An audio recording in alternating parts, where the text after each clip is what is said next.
Nathanaël, salut. Moi c'est Vincent, on est à bord du Cro-Magnon. Ici on s'amuse, mais on travaille aussi. Donc on a une équipe bien sympa.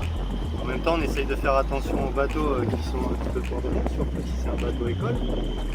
Voilà, donc là aujourd'hui on a Olivier qui est à la barre, je sais pas si tu vois derrière cette vitre, celle du Cro-Magnon, accompagné de toute une équipe de scientifiques qui font des mesures sous l'eau, pour savoir ce que sont les quantités de poissons qui traînent.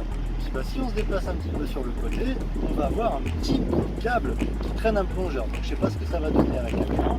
On peut déjà en avoir un petit aperçu.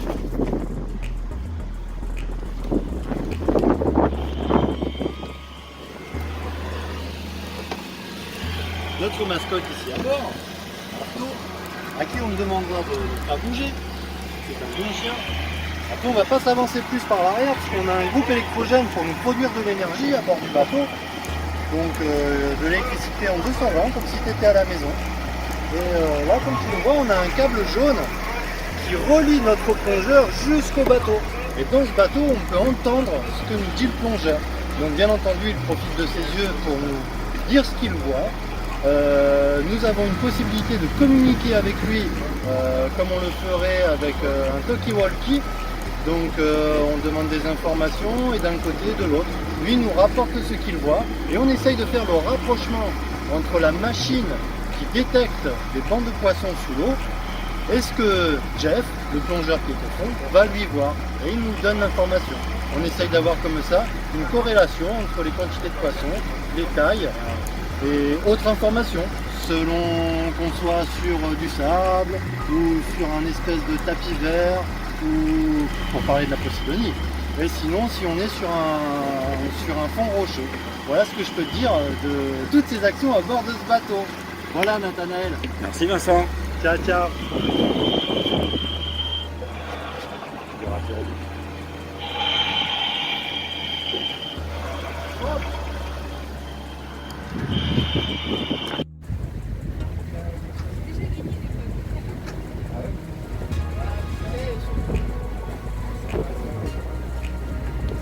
Salut Nathanaël, je suis avec ton papa, on est sur le bateau et moi je vais plonger pour aller faire des images. On va regarder la manip sous l'eau pour voir le bateau qui passe avec les mesures qui sont faites par ton papa et un plongeur qui observe les poissons. Donc là je vais aller dans l'eau dans 2 minutes, il est tôt mais ça va être sympa. À bientôt.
Il va pas me reconnaître. Excuse-moi, on a été coupé. Bon, du coup, Nathanaël, je te disais qu'on compte les poissons de 2 manières différentes. La première, c'est avec des sondeurs, des espèces de caméras qu'on met sous l'eau, et ça, c'est ton papa, le spécialiste, et il pourra t'expliquer. Et la deuxième façon de compter les poissons, c'est d'y aller en plongée. Et donc, en plongée, on utilise cette technique-là. Donc ça, on le met sur le dos comme un gros sac à dos, et on met ça dans la bouche pour respirer, parce que vu qu'on est sous l'eau, et sous l'eau, normalement, on ne peut pas respirer, on n'est pas des poissons. Mais donc ça nous permet de pouvoir respirer sous l'eau et rester très longtemps, ce qui nous permet d'aller compter les poissons pour savoir combien il y en a. Et nous, notre question du jour, c'est est-ce qu'il y en a plus là-bas au pied des montagnes ou est-ce qu'il y en a plus là-bas au niveau du phare? Ça nous intéresse beaucoup, de mieux comprendre où sont les poissons. Merci Pierre. Voilà. De rien, bonne journée. Bonjour Anne. Alors qu'est-ce que tu fais avec ton instrument là? Et bah ici, on voit tout ce qui se passe sous l'eau. Là, on voit le fond. Et s'il y a des poissons qui passent, tac, on les voit. Ça fait des petites taches. Comme ça, on sait tout ce qui se passe ici. Voilà. Au revoir, Nathanaël. Merci.